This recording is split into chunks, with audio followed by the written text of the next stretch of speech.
दोस्तों, Prince Charles से king Charles बनने पर किंग चार्ल्स का सिर्फ टाइटल ही नहीं बदला है, बल्कि उनकी दौलत में भी काफी इजाफा हुआ है। वो पहले से तो अमीर थे, लेकिन अब उनके पास अपनी माँ की पर्सनल वेल्थ और ब्रिटिश क्राउन की वेल्थ भी आ गई है, जो उन्हें दुनिया के सबसे अमीर मोनार्क में से एक बना देती है। फिर चाहे वो महंगी कार कलेक्शन हो या फिर उनके बड़े बड़े महल।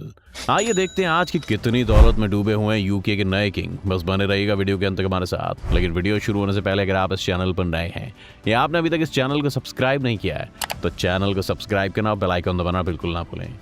किंग चार्ल्स को प्रिंस चार्ल्स का टाइटल तभी मिल गया था जब क्वीन एलिजाबेथ को गद्दी मिली थी, और अगले शासक होने के नाते उन्हें प्रिंस ऑफ वेल्स का टाइटल भी दे दिया गया था। वैसे तो मजेदार बात यह है कि कैम्ब्रिज यूनिवर्सिटी से अपनी ग्रेजुएशन करने के बाद उन्होंने रॉयल एयरफोर्स भी ज्वाइन की थी। बाद में रॉयल नेवी के साथ भी वो रहे, लेकिन अपने 5 साल के मिलिट्री करियर के बाद उन्होंने दोबारा एक प्रिंस होने की रिस्पॉन्सिबिलिटी संभाल ली, और आखिरी कुछ सालों में क्वीन एलिजाबेथ के ज्यादातर काम वही संभालते थे। इसके बाद फाइनली 73 साल की उम्र में वो किंग बन गए। किंग चार्ल्स के पास एक प्रिंस के नाते पहले से ही क्लेरेंस पैलेस था, जहां वो पिछले 20 सालों से रह रहे थे। वेस्टमिंस्टर में मौजूद ये पैलेस 10 मंजिलों का है, जिसमें 745 स्क्वायर मीटर्स की फ्लोर प्लेट्स लगी हुई हैं। इस पैलेस की कहानी भी काफी इंटरेस्टिंग है। इसे 1825 से 1827 के बीच में किंग विलियम फोर्थ ने बनवाया था। वर्ल्ड वॉर 2 के दौरान इस पैलेस पर दुश्मन देशों ने काफी बमबारी भी की थी। इसी वजह से इसे दोबारा से रिकॉर्डिफिकेशन से गुजरना पड़ा था। यूके की नेशनल हेरिटेज ग्रेड सिस्टम के हिसाब से पैलेस एक ग्रेड लेवल 1 की धरोहर है। इस पैलेस की कॉस्ट $76.5 मिलियन से भी ज्यादा आंकी जाती है।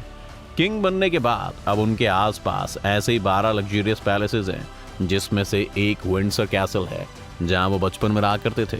इसके बाद the Palace of Hollywood, Hillsborough Castle, Highgrove House, Sandringham House, Balmoral Clarence House और बाकी कई पैलेसेस भी पूरे यूके में उनके लिए अवेलेबल हैं।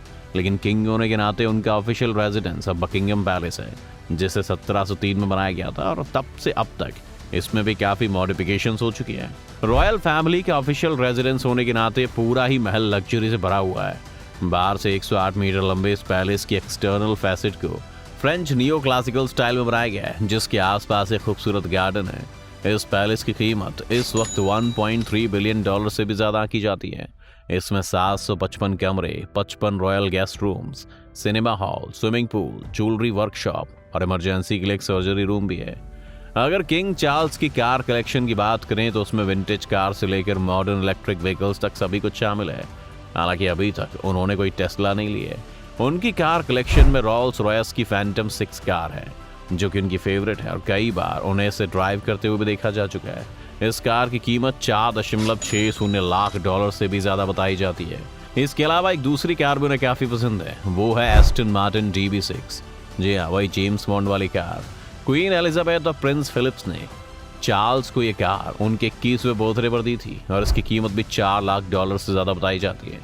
आगे चलें तो उनकी कलेक्शन में आपको $90,000 की ऑडी 6 और एक विंटेज 1944 एस्टन मार्टिन गैरेज वोलेंटे भी मिल जाएगी। डार्क ऑलिव ग्रीन शेड की इस कार की कीमत भी $90,000 बताई जाती है। इसके अलावा किंग चार्ल्स के पास एक बेंटले मुल्सन, एक रेंज रोवर ऑटोबायोग्राफी, एक ऑडी A8 और एक जगुआर 1 पेस भी है, जो कि किसी ब्रिटिश मोनार्क द्वारा खरीदी गई पहली इलेक्ट्रिक कार है, जिसे चार्ल्स ने इसके एनवायरमेंटल फ्रेंडली नेचर के कारण पसंद किया था। लेकिन किंग होने के साथ एक परेशानी ये है कि वो इनमें से किसी भी कार को ड्राइव नहीं कर सकते, और सिक्योरिटी रीजंस के कारण उन्हें हमेशा ही सरकार द्वारा प्रोवाइड की गई कार में चलना पड़ता है।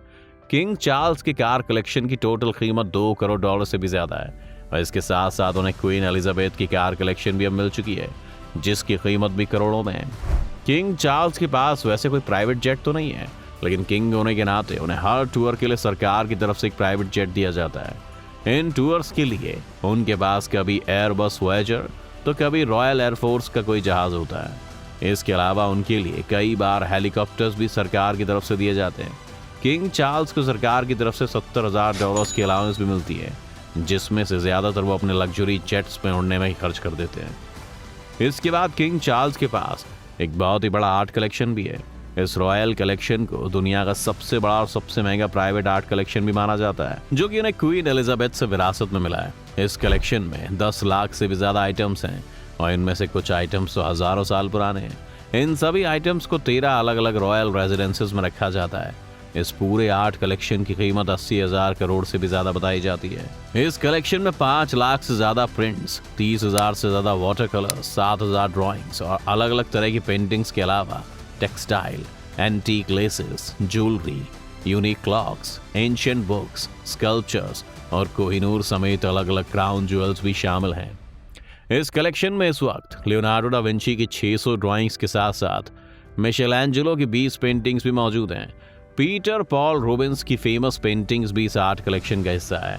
इस कलेक्शन में ऐसी कई आइटम्स तो हैं जिसके बारे में अभी तक किसी को पता नहीं है, जैसे कि कैरावेजियो की the calling of saint Peter and Andrew painting अचानक ही एक दिन बकिंगम पैलेस के स्टोर रूम में पड़ी हुई मिल गई थी।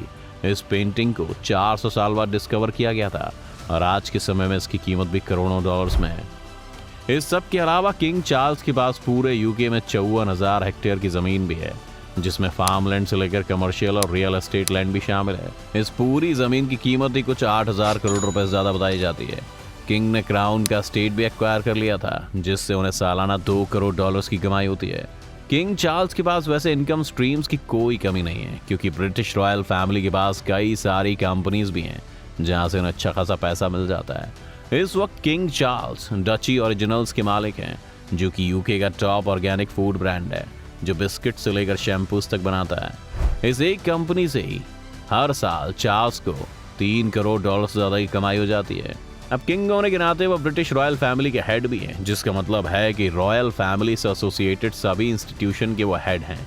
इस पूरे एम्पायर से ब्रिटिश रॉयल फैमिली की सालाना कमाई 28 बिलियन डॉलर्स की है, जिसमें से एक बड़ा पोर्शन डायरेक्टली चार्ल्स की जेब में जाता है। इन सब चीज़ों के अलावा शुरुआत से किंग चार्ल्स ने काफ़ी सारी चैरिटीज़ और सोशल ऑर्गेनाइजेशंस में भी अपना इंटरेस्ट दिखाया है। किंग चार्ल्स ने 1976 में प्रिंस चैरिटीज़ नाम से एक नॉन प्रॉफिट ऑर्गेनाइजेशन की शुरुआत भी की थी, जो कि आज भी एक्टिव है और 11 से 40 साल के बीच के लोगों के बीच में काम करती है। ऑन एजुकेशन और शेल्टर के साथ साथ बेहतर जिंदगी जीने के लिए वर्क ट्रेनिंग भी प्रोवाइड करती है, ताकि वो अपने लिए आगे जॉब्स ढूंढ पाएं। इस एक ऑर्गेनाइजेशन से उन्होंने अब तक 9 लाख से ज़्यादा लोगों की ज़िंदगी को डायरेक्टली इम्पैक्ट किया है, जो कि काफ़ी अच्छी बात है। प्रिंस चैरिटीज़ के अलावा वो एक ऐसी 17 और नॉन प्रॉफिट ऑर्गेनाइजेशंस के हेड भी हैं, जो सभी एक दूसरे से इंडिपेंडेंट हैं और अलग अलग फील्ड्स में काम कर रही हैं। तो ये है यूके के सबसे नए किंग की लग्जूरियस लाइफ, जो उन्हें विरासत में मिली है। हालांकि चार्ल्स ने इसके लिए काफ़ी इंतजार भी किया है। 76 साल की उम्र में जब लोग रिटायर हो चुके होते हैं, तब उन्हें किंग बनाया गया और अब ऐसा लगता है कि उनके बड़े बेटे प्रिंस विलियम भी जल्दी ये सब इनहेरिट कर लेंगे। लेकिन वहीं रॉयल फैमिली को लेकर अब यूके के लोगों के मन में डाउट्स भी आने शुरू हो गए हैं, क्योंकि 21वीं सदी में रॉयल फैमिली का रोल इतना घट चुका है कि टैक्स पेयर के पैसे को इस कदर इन पर लुटाना सही नहीं लगता है। वो भी तब जब यूके की इकोनॉमी इस वक्त खराब हालत में है और आने वाले समय में ग्लोबल वार्मिंग से लेकर बाकी अनप्रेडिक्टेबल फ्यूचर में कब तक वो इस खर्च को उठा पाएंगे, ये देखना भी इंटरेस्टिंग रहेगा। आपको क्या लगता है, क्या यूके को अपनी मोनार्की को खत्म कर देना चाहिए? अपनी राय में कमेंट में जरूर लिखें। उम्मीद है आपको आज की इस वीडियो से काफी कुछ नया सीखने को मिला होगा। अगर आपको वीडियो पसंद आया तो वीडियो को लाइक करें और अगर आप इस चैनल पर नए हैं तो जाने से पहले चैनल को सब्सक्राइब करना भी ना भूलें।